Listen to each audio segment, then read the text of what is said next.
É a palavra do Senhor que nos transforma, é a palavra do Senhor que nos edifica, e é por isso que nós estamos aqui, porque temos sede. Aquele que tem sede busca receber desse Deus que é poderoso. E lá em Mateus 4, versículo 4 diz: as pessoas precisam mais que de pão para a sua vida. Elas precisam se alimentar de cada palavra que provém de Deus. Está lá em Mateus.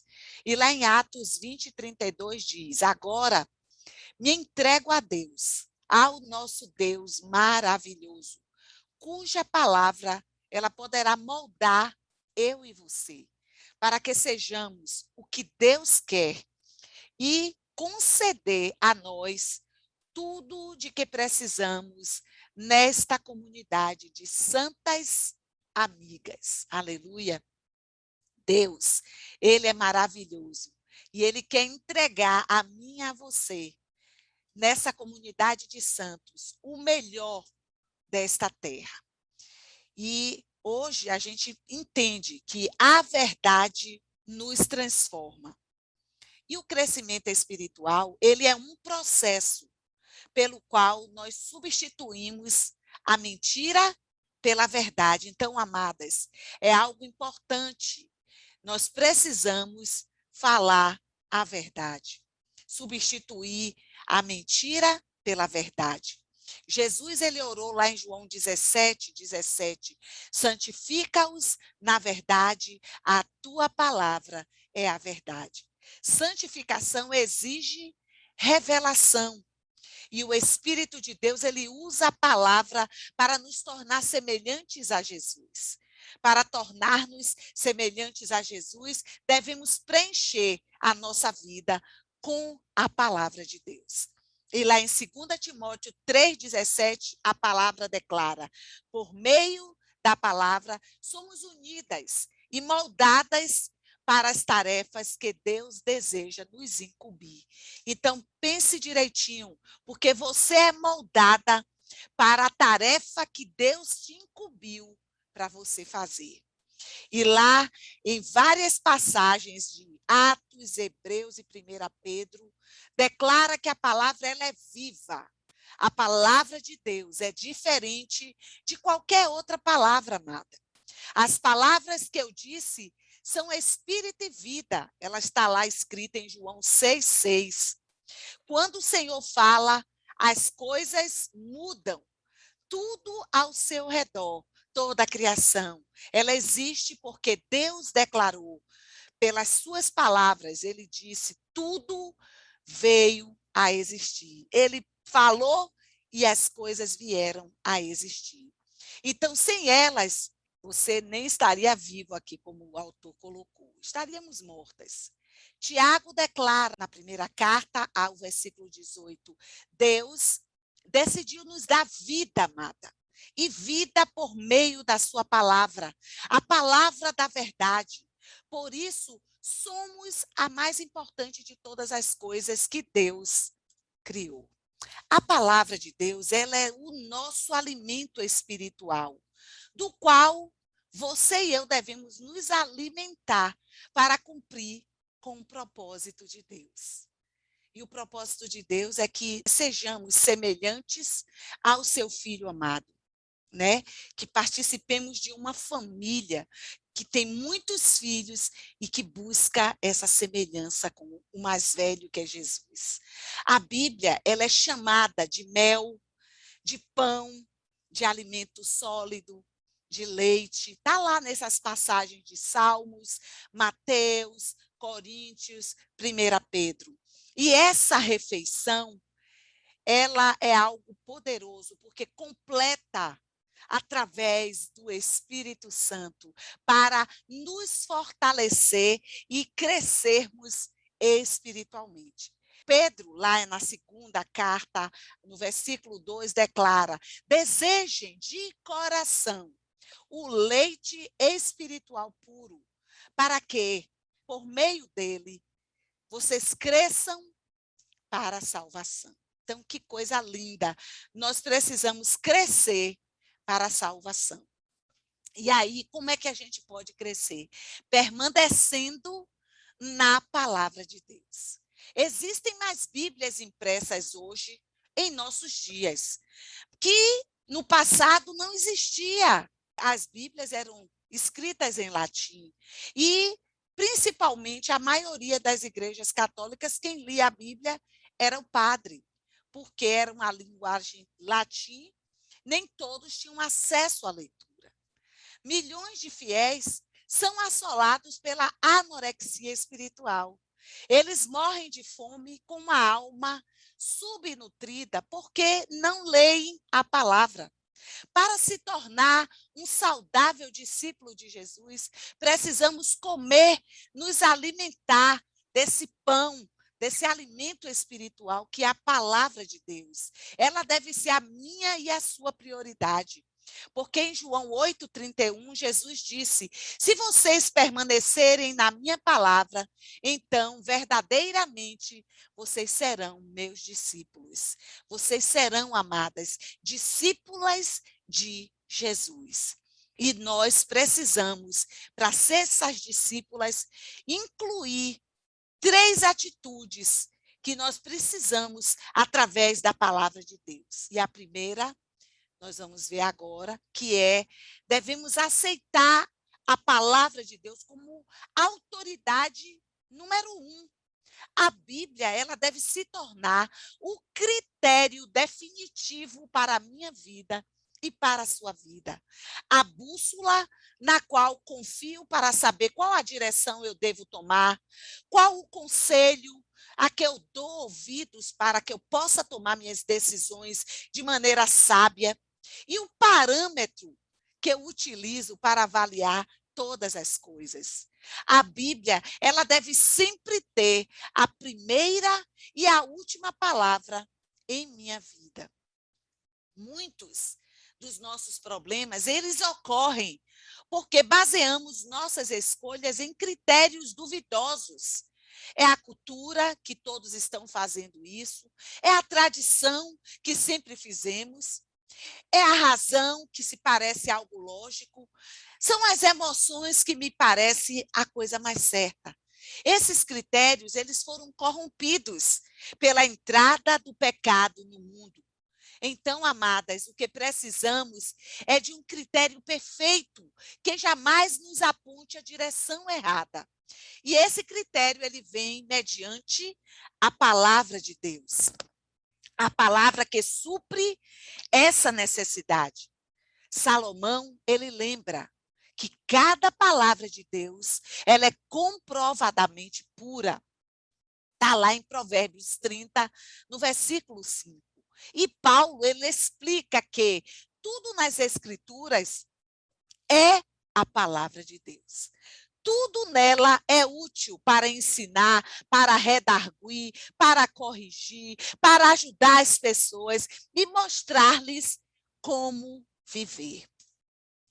Billy Graham, ele atravessou um período nos seus anos de ministério, um período em que ele lutava com suas dúvidas sobre a veracidade e a autoridade da palavra de Deus, que é a Bíblia.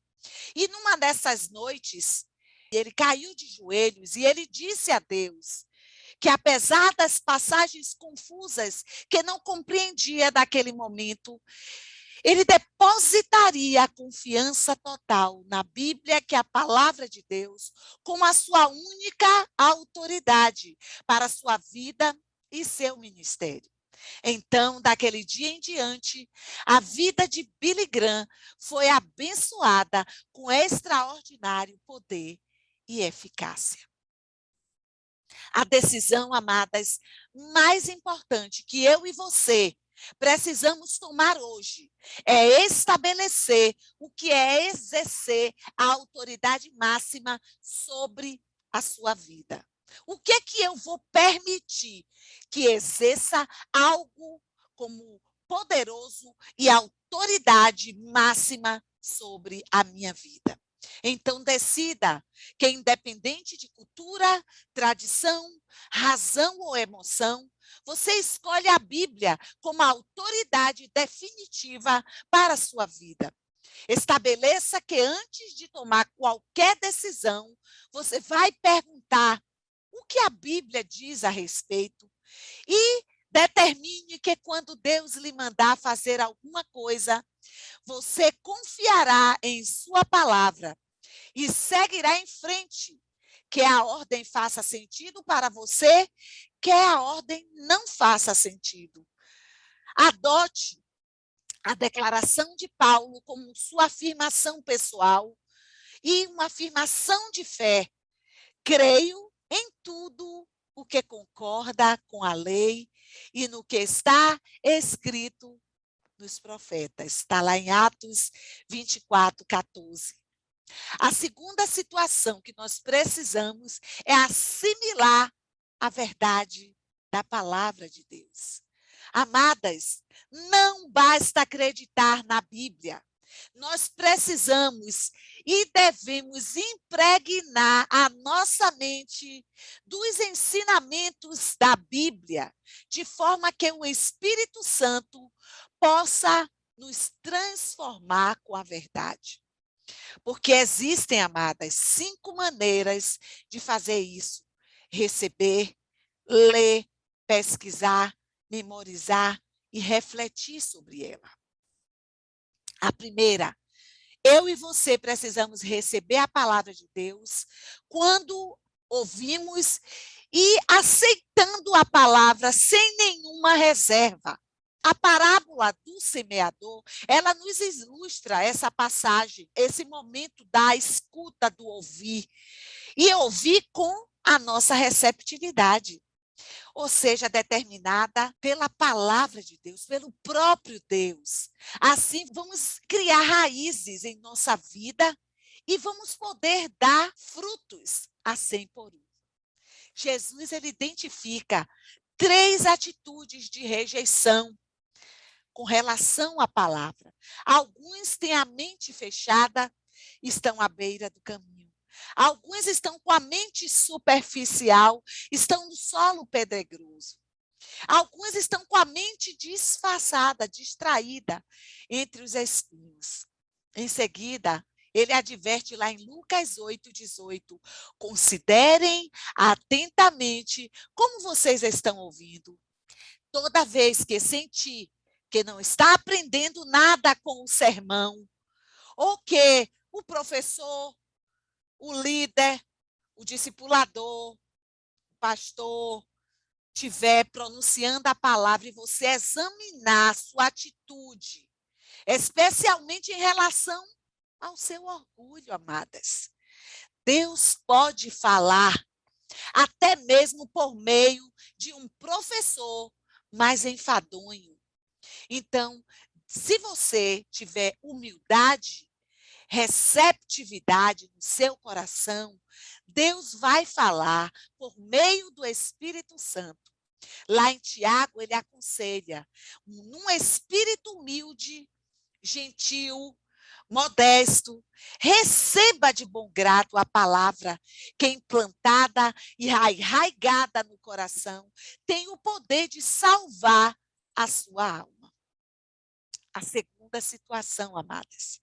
Por mais de 2000 anos, na história da igreja, somente o líder da comunidade eclesiástica podia ler a Bíblia pessoalmente. Mas agora milhões de pessoas têm acesso à palavra de Deus. Então, apesar de muitos fiéis que são dedicados à leitura do jornal diário, que é a leitura da Bíblia, não é de admirar que não cresçamos. Não se pode assistir à TV durante 3 horas e esperar que eu cresça lendo a Bíblia apenas em 3 minutos. Então, aqui fala de tempo, de debitar, ou seja, dedicar tempo à leitura da palavra de Deus. E muitos dos que afirmam crer na Bíblia, de capa a capa, jamais a leram de uma capa a outra. Mas se você separar 15 minutos de seu dia para ler a Bíblia, em um ano terá lido toda ela. Se você eliminar algum programa de televisão de 30 minutos, todos os dias e substituí-lo pela leitura bíblica, você vai completar 2 leituras das Escrituras no período de 1 ano. Então, a leitura da Bíblia diária a manterá, amada, ao alcance da voz de Deus. Por isso, Deus orientou os reis de Israel a sempre manter por uma cópia da lei. Lá em Deuteronômio 17:19, a palavra declara: ele deverá guardar consigo todo o tempo e lê-la todos os dias da sua vida. Mas não se limite a mantê-la perto de você. Leia-a regularmente. Uma ferramenta simples, mas de grande auxílio, é um plano de leitura diária da Bíblia. Assim, evitará que você fique saltando de uma parte a outra, arbitrariamente, negligenciando a leitura da palavra de Deus. A terceira situação, amadas, pesquisar ou estudar a Bíblia é uma outra forma prática de permanecer na palavra. A diferença entre ler e estudar a Bíblia implica em 2 atividades adicionais. Primeiro, você precisa fazer perguntas sobre o texto e anotar as suas impressões. Você não terá estudado realmente a Bíblia se não anotar seus pensamentos no papel ou no computador. O espaço não me permite explicar os diferentes métodos de estudo bíblico, mas existem diversos livros que podem ser de grande utilidade nessa ferramenta. Inclusive, o próprio autor, Rick Warren, tem um livro também falando sobre essa questão. O segredo de um bom estudo bíblico consiste em aprender a fazer as perguntas certas. Métodos diferentes usam perguntas diferentes. Você descobrirá muito mais se parar e fizer as perguntas simples como quem, o que, quando, onde, por quê, como. A Bíblia diz: verdadeiramente, as pessoas felizes são as que cuidadosamente estudam a perfeita lei de Deus, a qual as torna livres e continuam a estudá-la. Elas não esquecem o que ouviram, antes obedecem ao ensinamento de Deus. Todos os que fazem isso serão felizes. Tiago 1:25 retrata um pouco isso. A quarta situação, memorizar a palavra de Deus. A sua capacidade de memorizar é uma dádiva concedida por Deus. Você pode achar que tem memória fraca, mas a verdade é que memorizou milhões de ideias, verdades, fatos e imagens. O comum é que você se lembre do que é importante para você. Se a palavra de Deus é importante, amadas, você usará seu tempo para memorizar a palavra de Deus. Existem enormes benefícios na memorização de versículos bíblicos. Eles ajudam a resistir à tentação, tomar decisões sábias, reduzir o estresse, ganhar confiança, dar bons conselhos, compartilhar sua fé com os outros. Salmos, Provérbios, Jeremias, primeira carta de Pedro, tudo foca nessa situação. A memória, ela é como um músculo.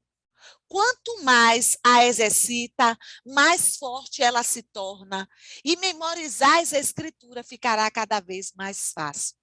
Então, comece selecionando alguns dos versículos bíblicos transcritos nesses estudos que nós temos feito, que falaram ao seu coração. Escrevam em um pequeno cartão que você possa levar sempre com você na bolsa, colocar no banheiro, no guarda-roupa. Releia o trecho em voz alta durante o dia. Você pode memorizar as escrituras em qualquer lugar. Enquanto estiver trabalhando, pegando ônibus, fazendo exercícios físicos, dirigindo, esperando a hora de dormir, você vai memorizando. Os 3 elementos essenciais para a memorização das Escrituras são repassar, repassar e repassar.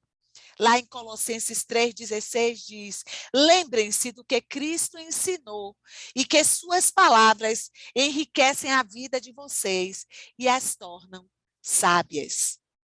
Quinta e última, refletir sobre a palavra de Deus, o que a Bíblia chama meditação. Para muitos, a ideia de meditar evoca imagens de alguém provocando um estado de consciência neutra, deixando a mente fluir. Isso é exatamente o oposto da meditação bíblica. Meditação é pensamento concentrado. É necessário esforço verdadeiro. Você escolhe um versículo e pondera longamente a respeito dele. Como dito no capítulo 11, se você sabe se preocupar, já sabe meditar. Porque preocupação é pensamento concentrado em algo negativo. A meditação, ela tem a mesma característica, mas está voltada para a palavra de Deus, não para algum problema. Não há outro hábito tão eficaz para a transformação de sua vida e para torná-la mais semelhante a Jesus, que é a reflexão diária sobre as Escrituras. À medida que utilizamos nosso tempo para contemplar a verdade de Deus, espelhando-nos realmente no exemplo de Cristo. Segundo a sua imagem, estamos sendo transformados com glória cada vez maior. Se você pesquisar todas as vezes que Deus fala em meditar na Bíblia, ficará maravilhada com todos os benefícios que Deus prometeu aos que dedicam tempo quando refletem na sua palavra durante o dia todo. Um dos motivos pelos quais Deus chamou Davi de homem segundo o coração é porque, está lá em Atos 13:22, é que Davi tinha prazer em meditar na palavra de Deus e na sua lei. Como amo os teus ensinamentos, medito neles o dia inteiro. Salmo 119:97. Refletir seriamente na verdade de Deus é a chave, amadas, para obter respostas às orações e o segredo para uma vida bem-sucedida. Está lá em Josué, Salmos e João. Eu devo pôr em prática os princípios das Escrituras, amadas. Eu e você precisamos pôr em prática o que a palavra de Deus declara. Podemos receber, ler, pesquisar, memorizar, refletir a palavra de tudo, será inútil se falharmos em pôr essa palavra em prática. Então, devemos nos tornar praticantes da palavra, porque muitas vezes nós somos ouvintes, mas não praticamos o que está na palavra. Esse é o passo mais difícil, porque Satanás, ele luta contra ele com muita intensidade, ele luta para tirar a palavra da nossa mente e coração. Ele não se importa que você frequente estudos bíblicos, contanto que não pratique nada do que aprendeu, amadas. Então, vou à igreja, ouço a palavra, recebi, mas não vou praticar. Vou em uma célula, vou numa reunião de mulher, vou numa reunião de homem, ouço Deus falando, mas eu não vou praticar, porque o prazer em governar a minha vida é meu. A vida, quem dirige sou eu. E esse é o engano que Satanás traz na mente e coração de homens e mulheres. Enganamos-nos a nós mesmas quando presumimos que assimilamos a verdade apenas por tê-la ouvido, lido ou estudado. O fato é que, ocupado em frequentar aulas, seminários, conferências bíblicas, pode você não ter tempo de pôr em prática o que aprendeu. Então, amadas, é melhor você pôr em prática o que você está lendo na palavra do que, às vezes, ter tantos conhecimentos e não pôr em prática. Muitas vezes, esquecemos do que aprendemos enquanto nos preparamos para o estudo seguinte. E sem a prática, o estudo bíblico é inútil. Jesus declarou: portanto, quem ouve estas minhas palavras e as pratica é como um homem prudente que construiu a sua casa sobre a rocha. Mateus 7, 24. Jesus também, ele destacou que as bênçãos de Deus provêm da obediência à verdade, mas não apenas por conhecê-la. Ele disse: agora que vocês sabem estas coisas, felizes serão se as praticarem. Outra razão que nos faz evitar a aplicação pessoal da palavra de Deus é a possibilidade de que isso seja difícil e até mesmo doloroso. A verdade vai te libertar, mas no começo poderá fazê-lo sentir-se miserável. A palavra de Deus, amadas, ela expõe nossas motivações, ela aponta nossas faltas, ela repreende nosso pecado e espera que nos transformemos. Faz parte da natureza humana resistir a mudanças. Por isso, a prática da palavra de Deus é uma tarefa difícil. Essa é a razão de ser tão importante discutir com outras pessoas como aplicar os seus ensinos à própria vida. Não há como enfatizar suficientemente o valor de fazer parte de um grupo de estudo bíblico. Sempre aprendemos com a verdade compartilhada pelos outros e jamais aprenderíamos por conta própria. Outras pessoas vão ajudar você a discernir coisas que você teria deixado passar e vão ajudar a praticar a verdade de Deus. A melhor maneira de se tornar um praticante da palavra é colocando no papel uma atitude resultante da leitura, do estudo ou da reflexão sobre a palavra de Deus. Desenvolva, amada, o hábito de anotar de forma precisa o que você pretende fazer. Essa atitude efetiva deverá ser pessoal, vai envolver apenas você. A prática vai ser algo que você possa fazer. E é verificável com um prazo final para ser realizada. Então, toda aplicação deve envolver tanto o seu relacionamento com Deus ou com os outros, quanto, amada, o seu caráter. Precisamos ter o caráter de Cristo. Antes de ler o próximo capítulo, passe algum tempo pensando sobre esta questão. O que Deus já lhe pediu por meio da palavra, que você ainda não começou a fazer?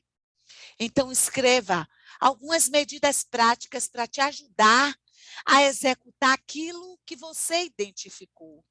Você pode, por exemplo, pedir a um amigo que não deixe vacilar. Assim, disse D. L. Moody, a Bíblia não nos foi concedida para aumentar o nosso conhecimento. Olha que coisa linda.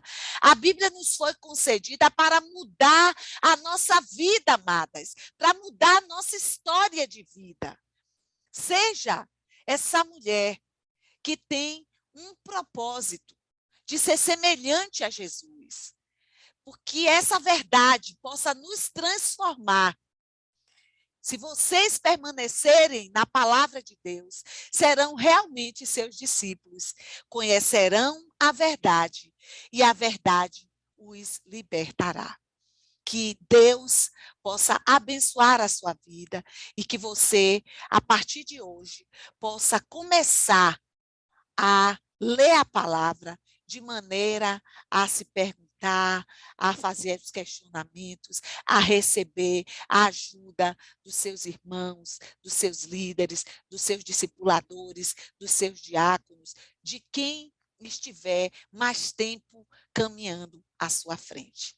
O que Deus já disse em sua palavra, que ainda você não começou a fazer, a partir de hoje, você possa fazer e a verdade possa te transformar em nome de Jesus.